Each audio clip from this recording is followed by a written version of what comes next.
Good to see you all. All right, we're going to jump in. So thanks so much for joining us tonight for the MFA Design Lecture Series. I'm Molly Sherman, and I'd like to introduce Alice Lee as well.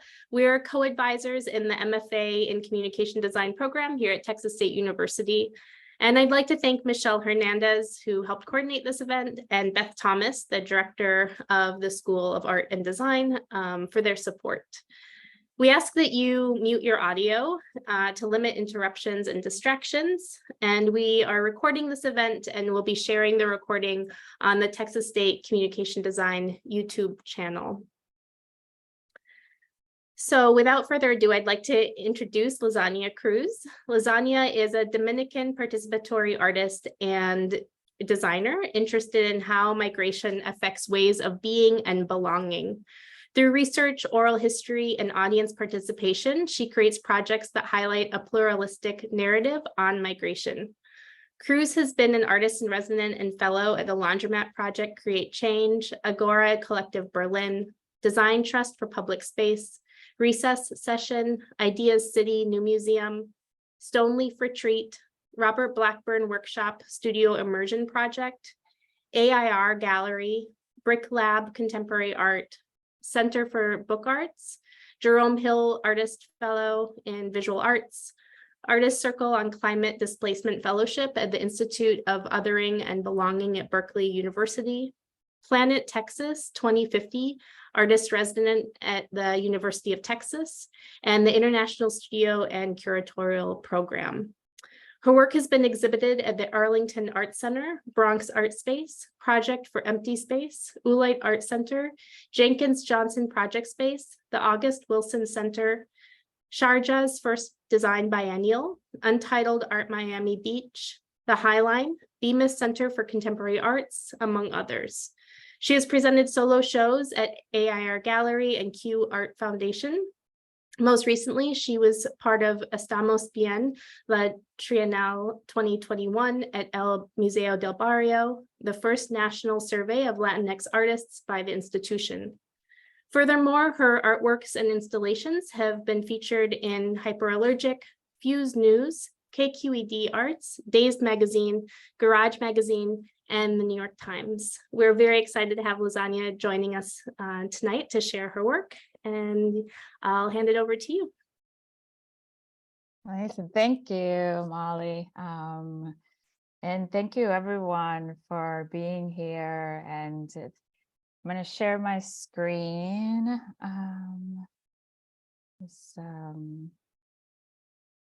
Bear with me. Yeah, thank you, everyone. I'm excited to share a bit more of my practice, and I'm also going to talk a little bit about some design work that I've done. I wanted to thank Molly and Michelle for helping coordinate this presentation, and also all of those folks that I haven't been in direct contact with, but made this possible. I also would like to acknowledge that I am seating on unceded territory land of the Lenape people, and I hope that one day they get to nourish and the land and water that is part of their ancestral lineage. So this place is now called Brooklyn, New York.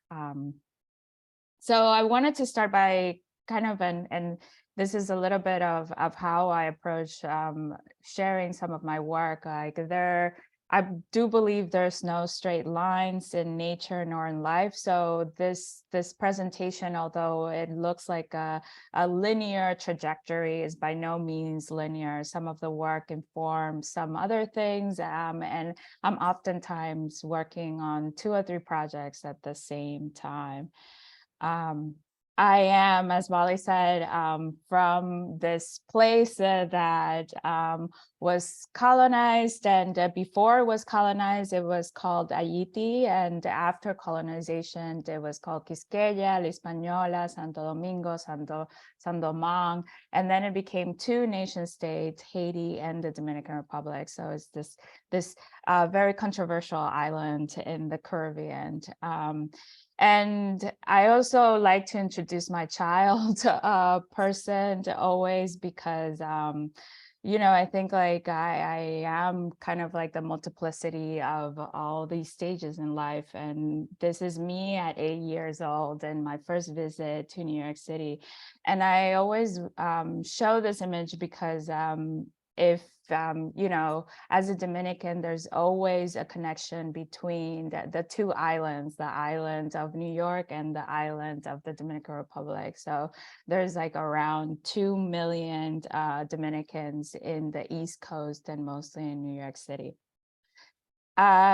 Since I was little, I was around my grandparents, and as I've gotten older, I've realized that they were kind of like the first artists and makers in my life. They were always making either ceramics or cooking together. My grandfather, Bertico, was a chemist in a sugar mill in the Dominican Republic that was part of the government, and then in a private sugar mill. And my grandmother worked in the house and taking care of the family. But I've come to realize that they were kind of the first artists that I saw in my life. And when I was 6, I went to school with my best friend. Her name is Ami, and her dad was a prominent musician in the Dominican Republic. His name is Victor. And it is from him that I kind of learned to think about the work of an artist as like a social practitioner within society. So he was very involved in politics and pedagogy in the Dominican Republic. Sadly, he's one of the folks that I've lost through COVID-19. So that this is him, and I always forget, like he has like the hat on, and then next to him is Luis Segura, also like a very prominent bachata musician of the Dominican Republic. So I wanted to go to school to be a painter, and I was very adamant that this is what I wanted to do, but I'm not sure how much like your parents know about arts, but for my parents, specifically for my mom, this was like very much not a career. So I had to like really kind of convince her and like jump into hoops to say, this is kind of what I want to do. So I applied secretly to the school I went to, Altos de Chabón, and then ended up getting in. And with the help of Victor, the musician that I shared, and other friends of my family, I convinced her to let me go to the school in the DR. And when I was in school, I started to get really inspired. Although I wanted to be a painter, I started to get really inspired by the work of Tibor Kalman and Color Magazine, and also the work of fashion designers like Martin Margiela. So I shifted and kind of like started to think about graphic design as a medium to shape ideas. And then I changed careers and changed majors and decided to study graphic design. And I got a scholarship to finish my associate degree, which I was doing in the DR as a bachelor here in Philadelphia. And during my time in school, I got an internship and was able to then land my first job, which was working at the design department at Anthropologie. I'm not sure how many of you are familiar, but Anthropologie is just like a fashion and home brand store, part of like the Urban Outfitters umbrella. And it was actually quite fun to be part of this team. Like, for instance, this that I'm showing is an invitation for like a spring preview that we would send to editors. And and writers to come see the line. And the idea was that we laser cut all the type and was kind of to show the typography that it was growing out of the paper just as grass. So basically we ordered 500 of these, and then me and another, and like an intern that I had, we just like pushed the types up and sent this. So I got to do projects like this that were very craft. I got to work on a lot of books and packaging and a lot of like the environmentals for the store. And then I moved to New York, and I was able to work in a design studio where we were also working with some fashion clients and working on branding and working with a little bit of some nonprofits. And I think like during my period in New York is where I started to become a little bit more of political aware of like the systems that really oppress me, my community, and also the systems that oppress others and create groups of othering. So, and I remember this was also at the time that the Black Lives Matter movement was like beginning. This was like in the early 2010s. And I was struck by this quote by D.R. where he was talking about how you know, we keep talking that the system is broken, but really the system is designed this way. So I felt like as a designer, I had the ability to kind of like understand how systems worked and able to communicate what was not working, but also what could be another possibility of design a new system. So I started to shift in my interest in working more on commercial graphic design and fashion, and started to look for other avenues that were doing this. And I applied for a fellowship with the Center for Urban Pedagogy, which is better known as CUP, and they have a program that's called Making Policy Public. And within this program, you basically work with an organization to do just that, to kind of like explain to the community a new policy that's of benefit to them. So the project I worked on was, and all the Making Policy project are posters that then are also sometimes put up in the subway as advertising.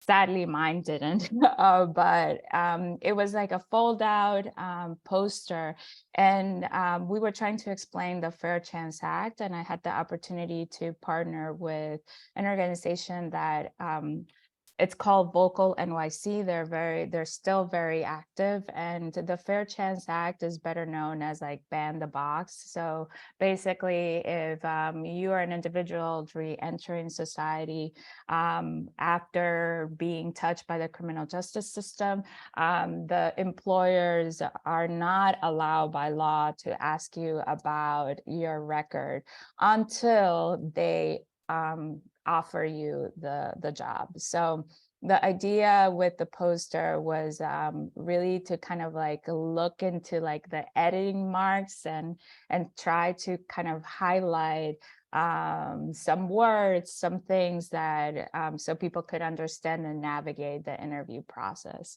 So throughout this, like, you know, I still wanted to be an artist, and I was very heavily involved in working with different organizations. And I think that the thing that I didn't quite understand was what type of artist I was. You know, I knew I wanted to express and work with community, but I always come back to these like quote, and it's the first page of Artificial Hells, where Claire Bishop quotes Dan Graham and in saying like all artists are alike, they dream of doing something that's more social, more collaborative, and more real than art. And I think that is really true for me. I was not so interested in thinking about the object and kind of like what is the object and how that gets exhibited or shared, but I was interested in really working with people and working to sort of create frameworks that invite some radical pedagogy. So, and I was also interested in the public sphere and kind of like, so how do we push these narratives that are hegemonic narratives into more pluralistic ones? How do we think about history, the news, opinions, emotions? So really thinking about kind of like public opinion and public sphere overall. And similarly, you know, I think I still wanted to kind of very clearly think about the intersection of design and art. Like I often talk about myself and my practice as a hyphenated practice and person. And this is something that I borrow from Audre Lorde. And I really think that it encompasses, you know, like I'm a multiplicity of identities. And therefore I think also I could be like a multiplicity of practices. So my practice involves very much the intersection of design and art, been very much looking at the public space and how that gets interjected in the gallery or the institution, and really thinking about more of like a private space. And most recently, in the past, I would say 3 years, I've been very much interested in the archive and sort of like, how do we use institutional archive to kind of like reshape and questions hegemonic narratives, but also how the archive of the body sort of also presents like a different type of knowledge. And so I've been kind of like thinking through what the archive means and how can we create like a more community-led archive that it's not so much institutionalized. So that's like a little bit of sort of like overall of how I got here. And then I will share like around 4 projects.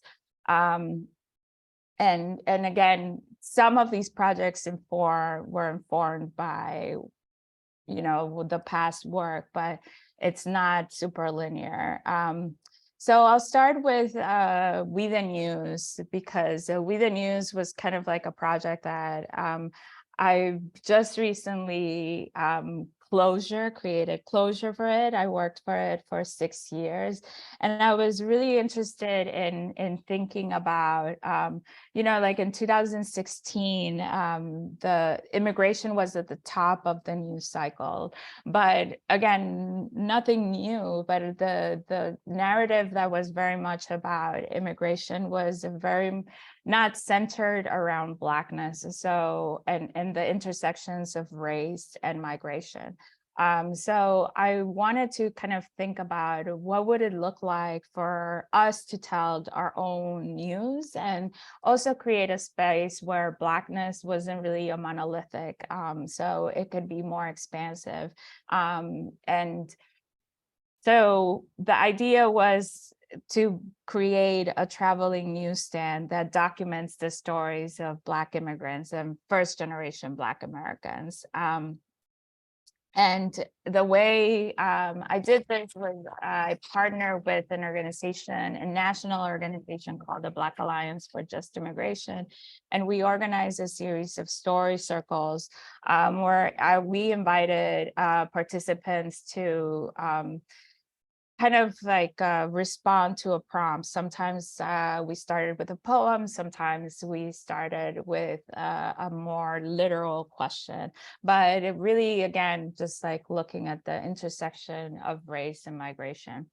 And then I recorded those story circles, transcribed them, and then with the help of the participants, edited some of the stories that were selected from the story circles and created a series of scenes.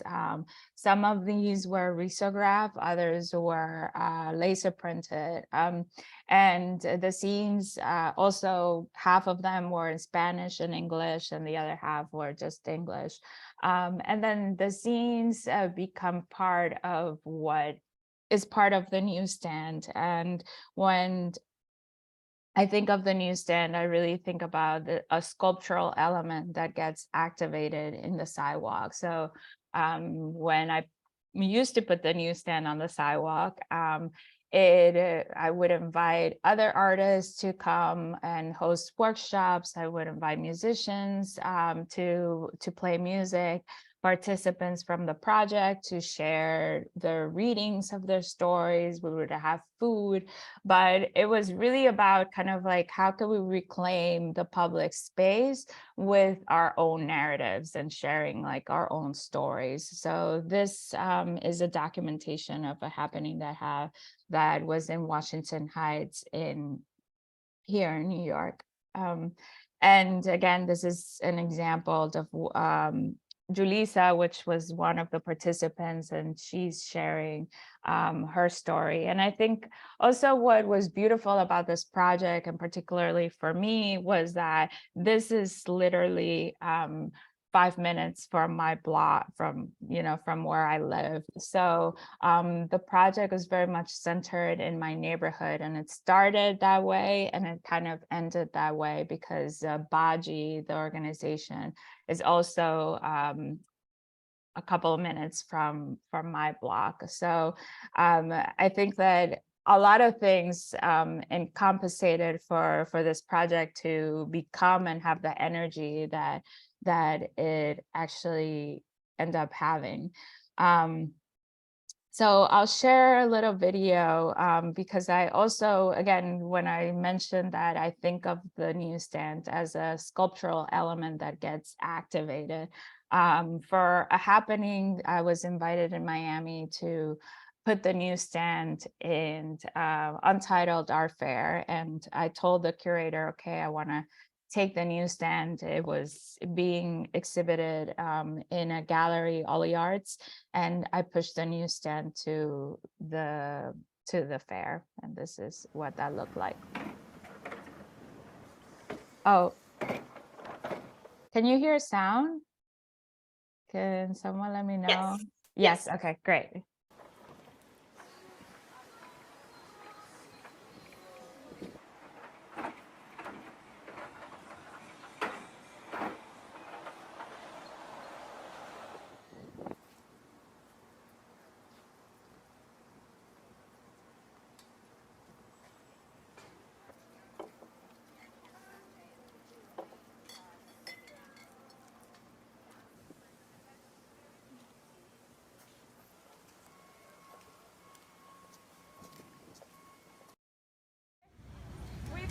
Is a traveling newsstand that documents the stories of Black immigrants and first-generation Black Americans.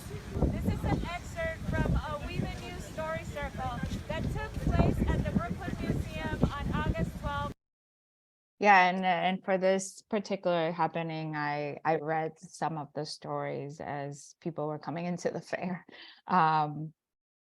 So again, you could see how the project inhabits what I was talking about, both these spaces, the public space and also the private space in the gallery. And last year I had the opportunity to have a solo show specifically around the project, where I was able to show documentation of all the happenings, and also kind of like create another activation and participatory wall. So one of the things that I used to do with the project in order to kind of like facilitate conversations where have this affirmation where people and this is all letterpress, where people could say immigrants are blank, so am I. So I was very interested in kind of like highlighting that, you know, your humanity is also part of the humanity of us immigrants. And similarly, I hosted a dinner that was kind of like a commemorative closure dinner, where participants, collaborators, and other folks that have been part of the project were able to kind of like share their memories and sort of like their experience with the project. But also, I think it's very important when we're building these types of relationships, to really kind of like consider not only how we come into a community, create the community in this space, but also how we exit and sort of like create a space for closure, because a lot of this work is really not, it's like building a relationship. So how do we really do that in a way that it's encompassed and sort of like honors everyone that has been involved in the work. So when I was working on We the News, I've always been mesmerized by data and how we understand data and how we use data to kind of like tell bigger stories, but also how data is really used to create policy. And I wanted to kind of speak about the remittances and sort of like the power of remittances. So remittances are the money that migrants send back to their homeland. So annually, and this is the data from 2016, just from the US, $500 billion gets sent all around the world. And there's like around 15 countries that their GDP depends on remittances, including the Dominican Republic, where I'm from. So in order to work around this and sort of like highlight this, I created this project called 200 from to with love. 200 is like the most common amount that gets sent weekly and monthly as a remittances dollars. And this was a project that I developed as a resident at Recess here in New York. And I invited people to came into the gallery space to leave a receipt that that they spent 200 or less. So when you came into the gallery space, I silk screened these little pockets, and you would put your receipt in there, and you would put your name, the amount that you spent, and what did you spend it on? So, you know, like $5 in a cappuccino, or $30 on cat food. So, and I collaborated with an economist. His name is Agustin Ndaco, and he's also a very good friend. And we created this chart that looked at the 15 countries that receives most remittances, and a food item that is kind of like a classic food item in their lunch or their menu. So for instance, you know, the Dominican Republic, I choose plantains because that's like a very common item. So with that, and this is like it's like a transfer of what $1, the amount a dollar would buy you at that period of time in one of these countries. And then using the receipts, really thinking about the receipts as an archive as well. I created this series of collages that then kind of like made that transaction. So for instance, the one that says popcorn, that was like, I think a receipt for $4 for a popcorn in a movie theater, and that could buy you 13 kilos of corn in a place like Honduras. So all of these kind of like became representations of the receipts that people left at the gallery. And that was 200 from To With Love. And that project I did at the end of 2019. And then the pandemic happened, and I'm not sure how people felt through the pandemic, but I was really paralyzed by COVID. And you know, I also had the privilege of having some savings. So I was able to kind of like stay at home and sort of like absorb everything that was happening. And also I just became very interested in kind of like reading and just really understanding how we were all interconnected, but also in particularly, I couldn't quite understand how I lived in one of the richest countries in the world, and the response was so chaotic. So at the time, I read this philosophy book from Eric Fromm, To Have or To Be. And one of the things that had stuck with me from that book was like the idea, you know, that he explains, like, one needs to destroy illusions in order to create the conditions that make illusions unnecessary. And really, this book is kind of like talking about the ways in which capitalism has made us really kind of function in the have versus in the being sort of like moment. And I was, you know, like I was sort of like inspired by Jenny Holzer, and kind of like every time I read something, someone said something, I was creating these like annotations. And I remember, you know, like very vividly, my grandmother kind of like also not really understanding what I was telling her about New York and what was going on in New York. But I saw a talk with like, oh my God, Arenita Royd and I'm forgetting her, Natalie Klein. And they were talking about how the essential was always sacrilegious in the US in particularly, but in this capitalist system. And at this time, I had been in conversations with El Museo del Barrio, and they were interested in kind of knowing how a participatory artist would like respond to the pandemic. And this was, I would say, end of May. And already there were like artists responding to, you know, like, thanks to the essential workers. And I was just like, I couldn't even get there. I was internally grieving, but internally grieving both the ideals I had on the US, the ideals I had for myself, and I was literally grieving people that I had lost.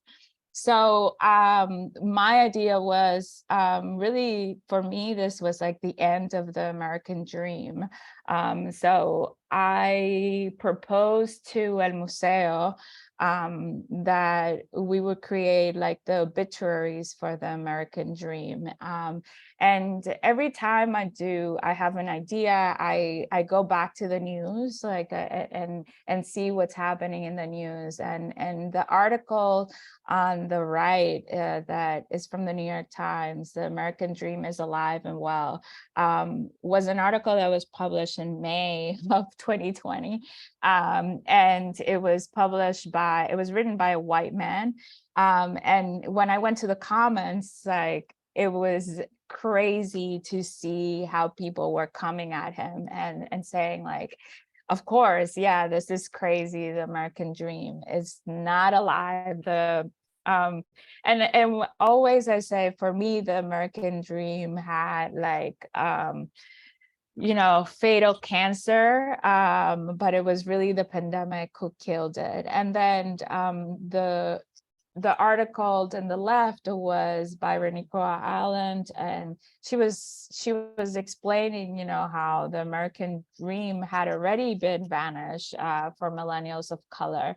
So I was like, okay, this is an idea, we're gonna run with it. And what we did after, like the museo and the curators were excited about it, we created a website, because that was also another thing that I was struggling with at the time, is thinking about ways in which I could invite people to participate in the work during the pandemic was like a very challenging moment. So we created this website that was open for 6 months, and the question was, when and how the American dream died for you. So people could upload an image, and they had, I think it was like 150 words to kind of like explain when and how the American dream died for them. And then right before the election, the New York Times was doing an entire opinion section around the things that have been lost, sort of like looking at 45 and sort of like what was happening after, like his tenure as a president. And they reached out to me and said if I would be interested in being an invited artist, and if we would ask these questions to their readers. And of course, I was very excited about it, but every time you're working with like a news outlet, there's always caveats with it, and challenges, and also kind of negotiation. So one of those things was I couldn't ask the question exactly how I was asking it, because their news outlet is not technically factual, that the American dream has died. So I always like to bring this up when I'm talking about this project in particular, because I think that one of the things that as an artist that is interested in working in the public is like this negotiation process always happens, either with when I'm working on the streets, I have to negotiate the permits that I apply for, and I have to kind of finagle my way into describing the work in order to get those. But even in this moment, I saw this as a happening of itself, because the work then got published in the newspaper, and it really was the responses of the readers, but also like a collection of some of the responses of the project.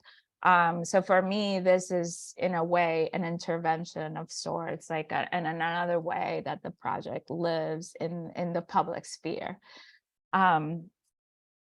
So then for the installation, the website was up for 6 months, and then the show opened in March of 2021. And for the installation, I was really thinking about what is the way that people could take away these obituaries, and really thinking about the way obituaries are shared, but also very inspired by the work of Felix Gonzalez Torres, and kind of like this idea that you take away something. And this is sort of like a view of the entire paper. So I created a newspaper and invited different organizers that I knew. Also invited this economist to speak about, they had just put a report out on how difficult and challenging it actually is to, even if you have a college degree, to actually have upper mobility. Invited some friends to talk about, like represent some somatic movements in ways that we can move away from the American dream, and also close with this exercise of interdependency, which is something that I'm still working on, and it's like a larger body of work that I won't be sharing, but it kind of like sparks from this moment. And again, this is what the project looked at, the exhibition space, and it, again, very much inspired by a takeaway newspaper a la Felix González Torres. So I'll end by sharing one of my current bodies of work, this is a zine from We the News, and it really kind of pushed me to do the work I am currently doing now. So this zine was by one of the participants of We the News, and he was a Haitian migrant, Jan, and he first migrated to the Dominican Republic and faced like a ton of violence there, and then migrated to Chile, and also faced a ton of violence there. And then while he was in Chile, he finally decided to cross the border and come to the US. And when he came to the story circle for We the News, Baji was helping him get asylum, political asylum. So in the story circle, I was like, wow, this is crazy how I'm kind of questioning these themes in the US, but not really looking back home. And again, this incredible site of resistance that was the island of Santo Domingo before and after colonization. So I started kind of thinking about the nation state and the formation of the nation state and citizenship as like an oppressive system that we often don't question citizenship because we think about it as like a grant or like something that's granted to us as we're born in a place or have ancestry of a place. But we really should be kind of questioning the ways, you know, I always, and even now in the US, like in the Dominican Republic, having an abortion is completely illegal. In the US, that might be the case too soon. It is surely in some states already. So all of that is through the creation of citizenship. So the current project I'm working on is titled The Investigation of the Dominican Racial Imaginary. And it literally starts with these two archives and that scene from We the News. And the archive on the left, the image is like a rendering of the World's Fair, 1939 World's Fair here in New York City. And it's a rendering of a monument that was being proposed to be constructed in the Dominican Republic in commemoration of Christopher Columbus. And as you could see, is like a big cross.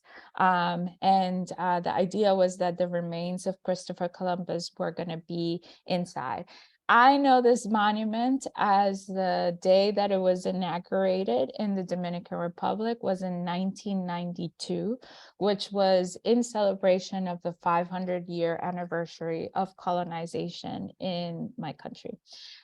So when I saw this image, I was like mesmerized because I had no idea that this monument had been in the planning and in the ideation for 100 years, 100+ years. And then the book on the right is a book by a sociologist and a folklorist. His name is Frederic Lizardo. And it's a book about African culture in the island of Santo Domingo, currently out of print, but he clearly traces all the different African traditions and also the different tribes that could be found in the Dominican Republic today in the present time, I would say. So the investigation really is kind of like looking at the ways in which the nation state of the Dominican Republic has erased and suppressed our African heritage, and therefore created this sentiment of othering. And by that othering, specifically othering of Haitian, our Haitians brothers and sisters, but also othering of this idea of Blackness. And really thinking through the myth, or the myths that are created by the nation state. And I love this Saidiya Harman quote where she says, myth is the threshold of history, which I find it to be completely truth. And again, I like to always bring the folks that, I'm doing this work now, but there's always people that have been doing this work in the past. And this is Fradique Lizardo dancing with Doña Bertilia, which is someone that I've been kind of like going back and revisiting because she used to keep like a tradition of El Bambula in the Dominican Republic, and El Bambula has like direct connections. El Bambula is how Congo Square initiated in New Orleans. That was like the dance that was practiced there. So for the investigation, I'm literally, I would say, a private detective, and I'm kind of like blurring the lines between a researcher and an artist. And I go out in the public to ask surveys and questions, how people identify racially. For this one in particularly, I was asking people to trace the border between the Dominican Republic and Haiti within the contour of the island.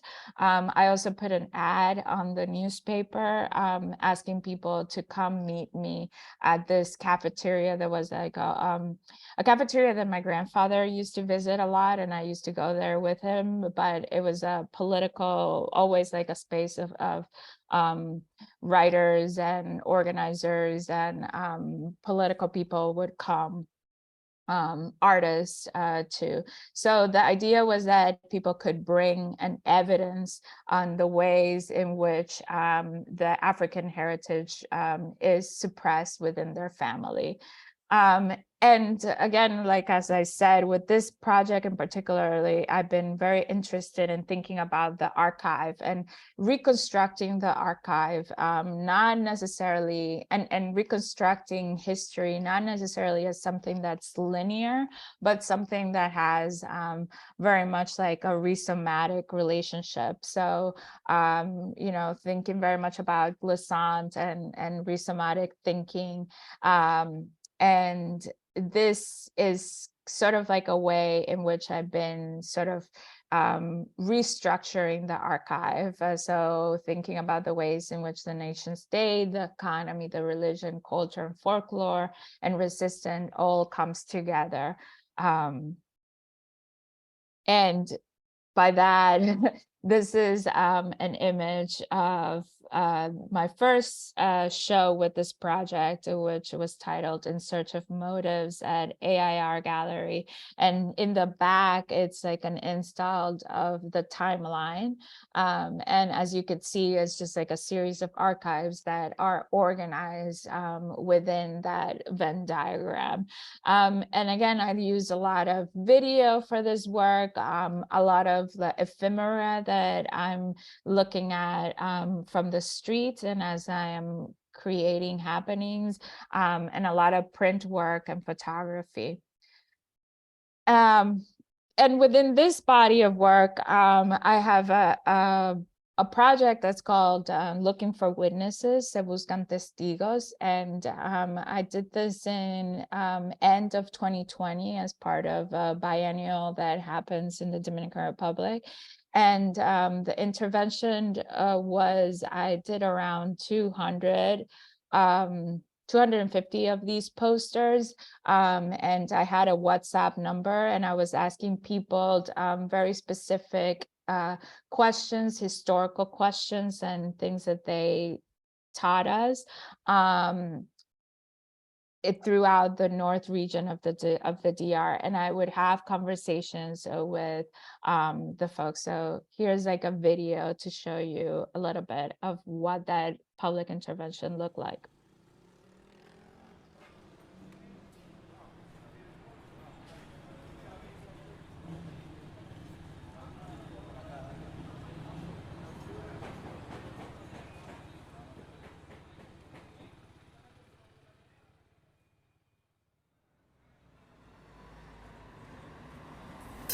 Atención, atención, se buscan testigos. ¿Usted come plátano? ¿Sabía usted que el mangú es una comida popularizada por las personas negras esclavizadas en República Dominicana? Sea parte de esta importante investigación de nuestro imaginario racial. Envíe su testimonio al WhatsApp 829-675-0028.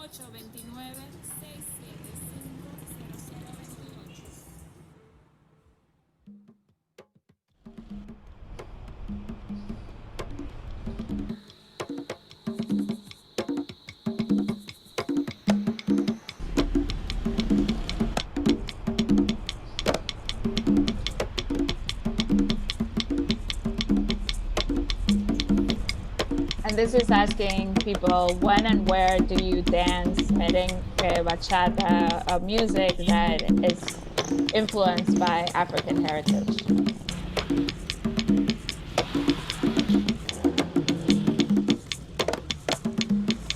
This is another myth in the Dominican Republic. This is asking people, what do they believe is truth about what they learn about Christopher Columbus?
Atención, se buscan testigos. En su cédula vieja, ¿fue usted denominado como indio? ¿Y sabía usted que el indio no existe en República Dominicana? Sea parte de esta importante investigación de nuestro imaginario racial. Envíe su testimonio al WhatsApp 829-675-0028.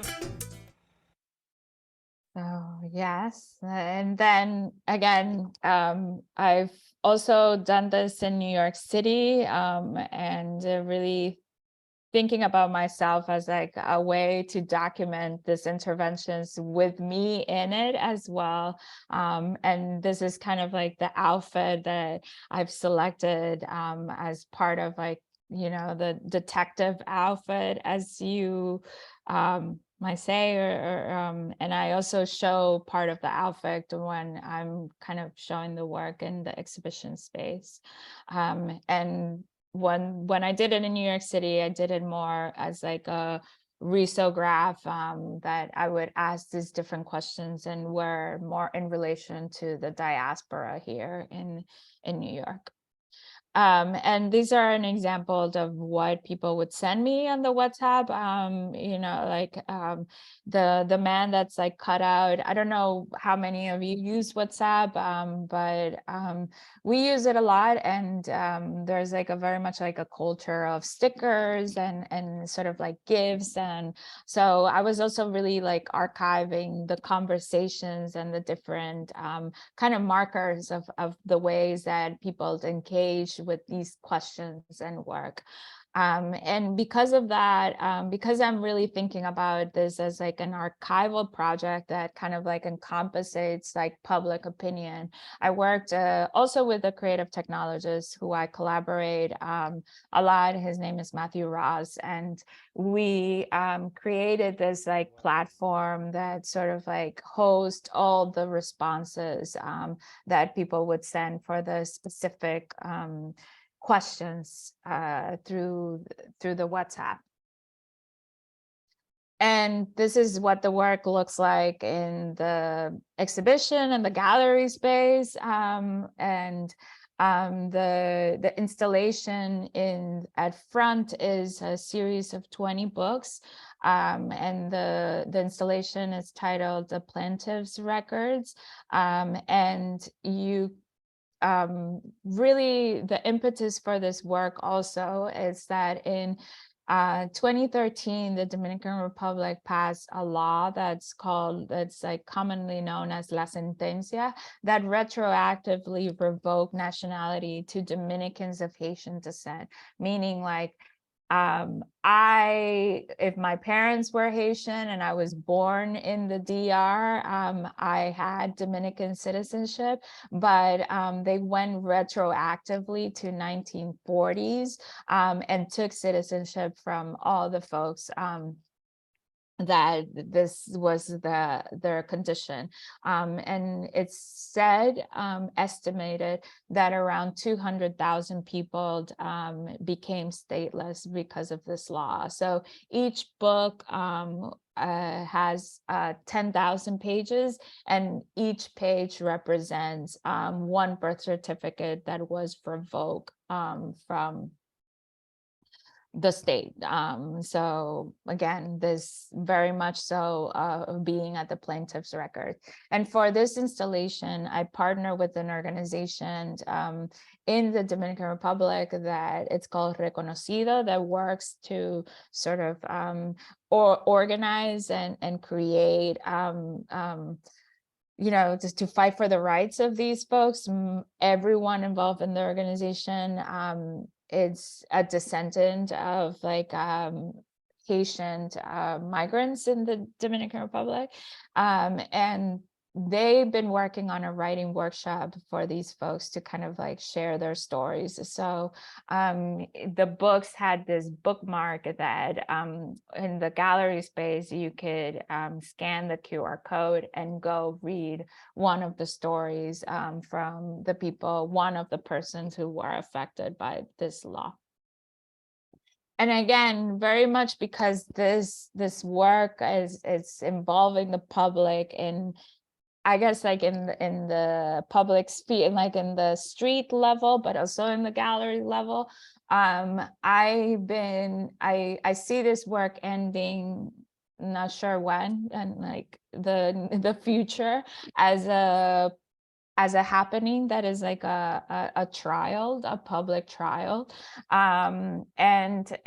Because I've been thinking about this, I've been asking people to apply to be civilian reviewers, and how civilian reviewers for this trial. And how I envision this happening is that as people walk through the different exhibitions, you could apply to be a civilian reviewer and answer like a series of questions based on yourself, but also the perception of the work. So again, I work with Matt to create this like app that when you're in the gallery, you are answering these questions, and then at the end you get a printout that tells you if you qualify or not to be a civilian reviewer. And I think a part of it too is that I am kind of thinking of the law and questioning the law as like this system that we assume that is a system of justice, but clearly it is not. And the biases that people bring to the law. So it's very hard to be approved. Like so far, nobody has been approved to be a civilian reviewer, but I hope someone in the future, there's like a group of folks that could be part of the trial. And I'll end with this work because this is also kind of like why I'm really excited about this work and sort of like thinking about the ways in which traditions, popular traditions are archived. I found for this project, again, I used a lot of the archive to kind of like think of ways if that is currently present in the Dominican Republic and in the diaspora. And I found this instrument that we call la gallumba that comes from West Africa. And I found it through the archives of Radique. And then I partner with and this is the archive that is explaining how the instrument works. And I partner with an anthropologist in the Dominican Republic, Eddie Sanchez, to find musicians and someone to build la gallumba, someone that has the knowledge. And we did find him. And it was part of an exhibition for this collective of artists in the Dominican Republic called Sindicato. And the exhibition all took place in an abandoned house. And my proposal was to rebuild La Gallumba and have a concert with La Gallumba. And La Gallumba becomes, again, an evidence of a way in which our African heritage is really present in the DR. And I'll show you a little video of that construction.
And yeah, I'll end with that. And with this quote by Cornel West, which is always marked on my mind, this idea that justice is what love looks like in public space.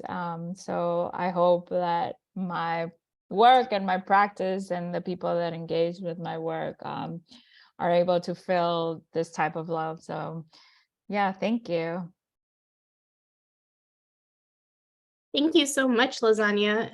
Thanks for sharing your work and your ideas with us. Super inspiring.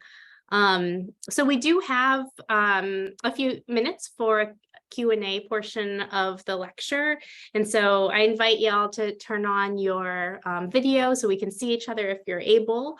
And we invite questions. You can raise your hand in Zoom or just, on the video, or you can put your question in the chat as well.